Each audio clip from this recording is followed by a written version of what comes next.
Horror कहानियाँ थी। घर वापसी। पूरे 10 साल के बाद महेश शर्मा अपनी पत्नी रेखा और बेटे अमित के साथ यूएसए से इंडिया वापस लौट कर आए थे। पिछले 10 साल में उनका एक बार भी इंडिया आना नहीं हुआ था, इसलिए इतने बरसों के बाद अपने घर वापस लौट कर आने के कारण वे सब बहुत खुश थे। महेश ने पहले ही अपने नौकर से कहकर अपना पुराना घर साफ करवा लिया था। अब वो तीनों अपने घर पहुंचते हैं। कुछ भी कहो, अपने देश में लौटने की फीलिंग्स अलग ही होती है। क्यों रेखा, ठीक कहा ना मैंने? बिल्कुल ठीक कहते हैं आप।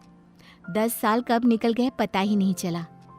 10 साल का था अमित जब हम यहाँ से विदेश गए थे।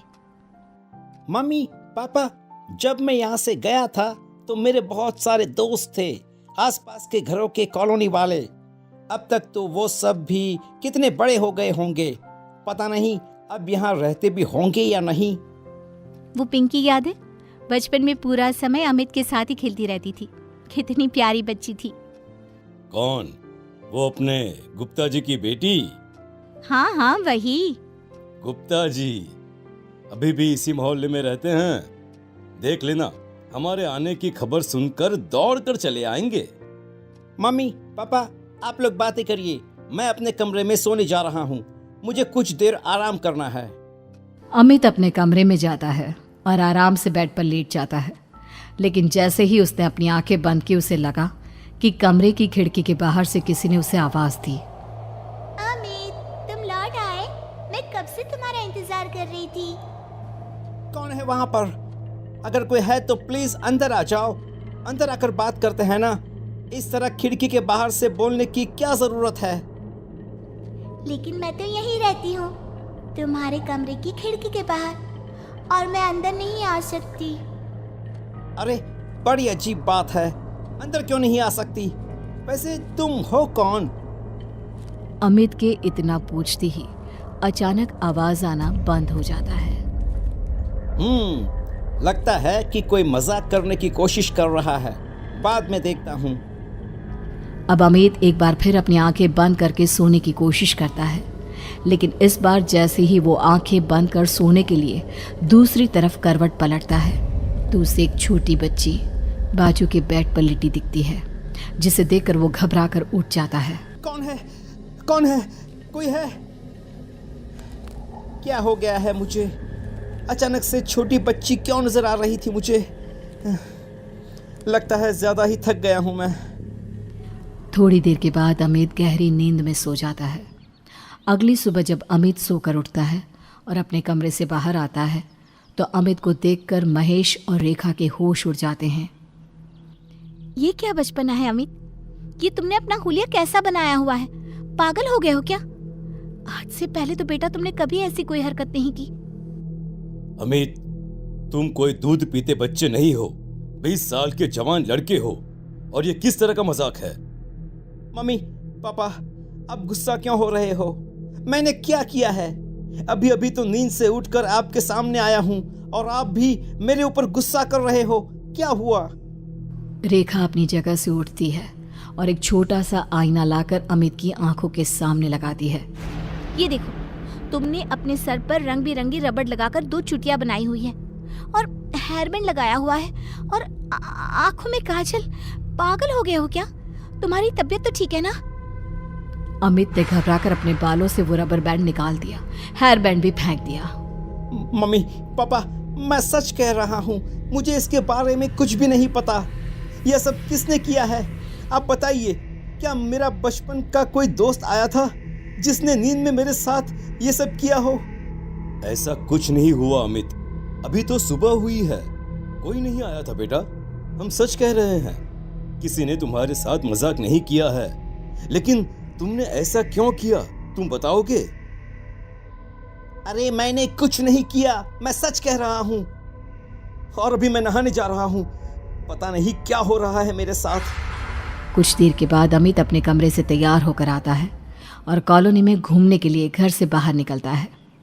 थोड़ा आगे चलने पर उसकी नज़र अपने घर के पड़ोस वाले घर पर पड़ती है, जहाँ पर अब सन्नाटा था। ये देखकर अमित ने वहां से गुजर रहे एक आदमी से पूछा। 1 मिनट भैया, सुनिए, क्या इस घर में अब कोई नहीं रहता क्या? हाँ बेटा, हम भी यहाँ पर 5 साल पहले ही आए हैं, तभी से इसे खाली ही देखा है। सुना है कि यहाँ रहने वाले लोग अचानक ही एक दिन घर छोड़कर चले गए। उनके बारे में इस कॉलोनी के लोगों को जरा अजीब अजीब बातें करते हुए देखा है। अजीब अजीब बातें मतलब क्या? बेटा, किसी से कहना मत, वो क्या है ना, मोहल्ले की बात है। लोगों को पता चला तो बिना बात की बातें बनाएंगे। हाँ हाँ, मैं किसी से कुछ नहीं कहने वाला, लेकिन अब बताइए तो सही प्लीज। बेटा, सुना है इस घर में किसी की आत्मा का वास है। कई लोगों ने इस खाली घर से कभी कभी किसी की रोने की आवाज सुनी है। अब सच्चाई क्या है वो तो भगवान ही जाने। ओह, तो ये बात है। वैसे लोगों का क्या है, कुछ भी बातें बनाते हैं।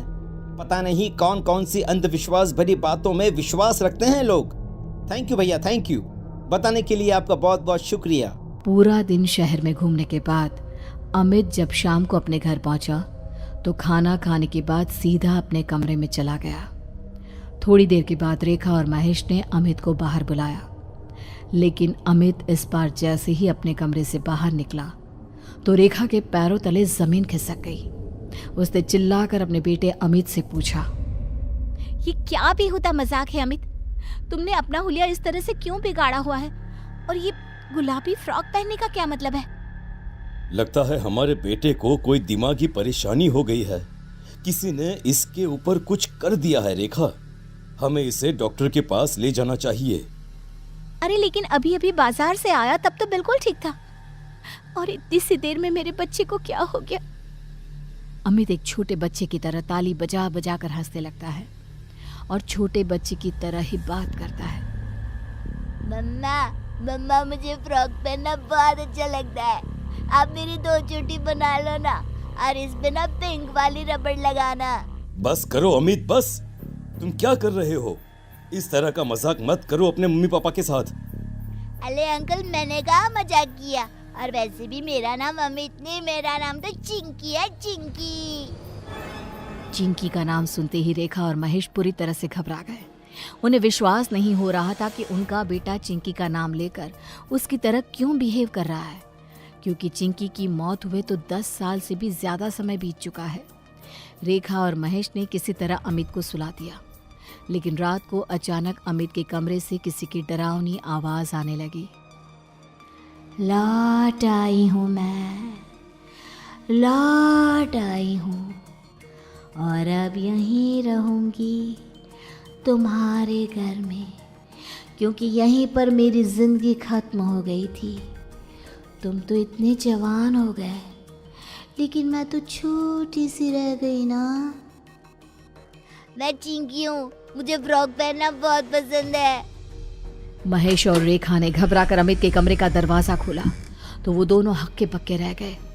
वहां एक 3 साल की बच्ची का साया पूरे कमरे में घूम रहा था। उसकी आवाज बिल्कुल अमित के जैसी थी और अमित की आवाज एक छोटी सी बच्ची के जैसी।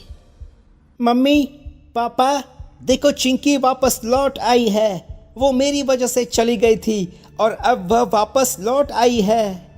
देखो ना मम्मा, चिंकी को आइसक्रीम खाना बहुत पसंद है, उसको आइसक्रीम खानी है। आइसक्रीम लेकर आओ ना उसके लिए। अब तुम हमेशा मेरे साथ ही रहना, तुम बहुत अच्छी हो। मुझे तुम्हें उस दिन उस खिड़की से धक्का नहीं देना चाहिए था। ये मैं क्या सुन रहा हूँ? आज से 10 साल पहले हमारे बेटे ने छोटी सी बच्ची चिंकी को धक्का दे दिया था। मुझे भी यही लग रहा है महेश, और शायद इसी वजह से उस बच्ची की आत्मा आज भी यहीं रहती है। इससे पहले कि रेखा और महेश कुछ करते, अमित बड़े ही अजीब ढंग से चलता हुआ घर से बाहर निकला और सीधा बाजू वाले खाली घर में चला गया। रेखा और महेश भी उसके पीछे पीछे गए। जहां पहुंचकर उन्होंने देखा कि वहां टूटे फूटे आधे जले हुए खिलौने पड़े हुए हैं। वहां पहुंचने के बाद अमित बड़े ही अजीब ढंग से घर के ठीक बीचों बीच जाकर बैठ गया, और तभी वहां पर 3 साल की छोटी सी चिंकी महेश, रेखा और अमित को नजर आने लगी। अगर आपका बेटा उस दिन मुझे अकेले छोड़कर नहीं जाता तो मैं कभी नहीं मरती। मेरी मम्मी तो मुझे अमित के पास ये कहकर छोड़कर गई थी कि वो थोड़ी देर मेरा ध्यान रख लेगा, लेकिन उसने मुझे खिड़की के पास अकेला छोड़ दिया और मैं गिर गई।